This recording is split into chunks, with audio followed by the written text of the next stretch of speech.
வணக்கம் நண்பர்களே. உங்கள் ஜாதகத்தில் சூரிய பகவான் பலமற்று போயிருக்கிறார், நீசமாகி இருக்கிறார். சூரியன் தானே லக்கணத்தை இயக்குகிறது. ஒரு லக்கணத்துக்கு காரக கிரகம் சூரியன் சார். காலையில எந்திரிச்ச உடனே சூரியன் உதிச்ச பிறகுதான் இந்த உலகமே எந்திரிக்குது.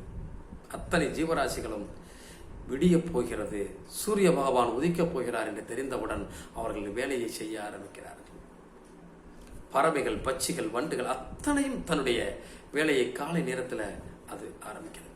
சூரியன் அடைந்த பிறகு அத்தனையும் அடைந்து கொள்கிறது.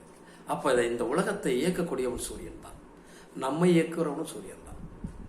அப்ப இந்த சூரிய பகவான் பலமற்று போய் இருக்கிற போது நம்முடைய இயக்கங்களும் பலகீனமாகிறது.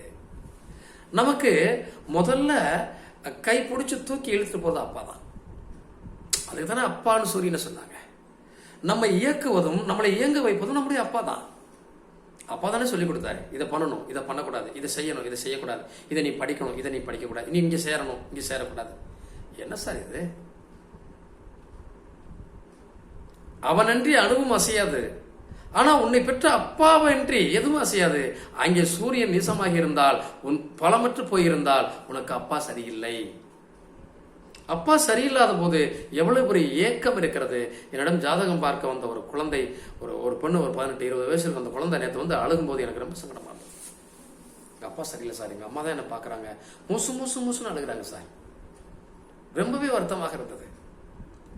அந்த குழந்தையை தேற்றி அனுப்புவதற்கு நான் ரொம்ப சிரமப்பட்டிருக்கேன். அந்த ஒரு 20 வயசு பொண்ணு, திருமணம் பண்ணி கொடுக்கக்கூடிய நிலையில இருக்கக்கூடிய பொண்ணு, நான் எதுவுமே எங்க அப்பாட்ட கேட்டு கிடைக்கல, எதுவுமே செய்யல, ஏன் சார் எங்களுக்கு எங்க அப்பா இப்படி இருக்காங்க கேட்டு அழுதுகிட்டே இருக்கு அந்த பொண்ணு. அவங்க அம்மா அழுகிறாங்க, அந்த பொண்ணு அழுகிறாங்க. அவர்களை ராசிப்படுத்துவதற்கு அவ்வளவு சிரமப்பட்டேன். இதற்கான காரணம் இங்கே சூரியன் பலமற்று போயிருக்கிறது, 9ஆம் இடம் பலம் பெற்று போயிருக்கிறது. அதை இயக்குவதற்கு என்ன செய்யலாம்? காலையில் சூரிய நமஸ்காரம் செய்து கொள்வது. அப்பா வயதில் இருக்கக்கூடியவர்களுக்கு நம்மளால முடிஞ்சதை ஏதாவது செய்யலாம். நம்ம அப்பா வயதில் உள்ள இருக்கக்கூடியவர்களுக்கு இருந்தும் பலனில்லை, சில பேருக்கு அப்பாவே இல்லை. அப்போ நம்ம இதுக்கு என்ன செய்யலாம்? காலையில் எந்திரிச்சு சூரிய நமஸ்காரம் செய்வது, ஞாயிற்றுக்கிழமை சூரிய பகவானை கும்பிடுவது, சிவன் ஆலயங்களுக்கு சென்று வருவது, அப்பா வயதுடையவர்களை மதிப்பது, அவர்களுக்கு வஸ்திர தானம் செய்வது உங்கள் வாழ்க்கையை நோக்கி கொண்டு போகும். வாழ்த்துக்கள்.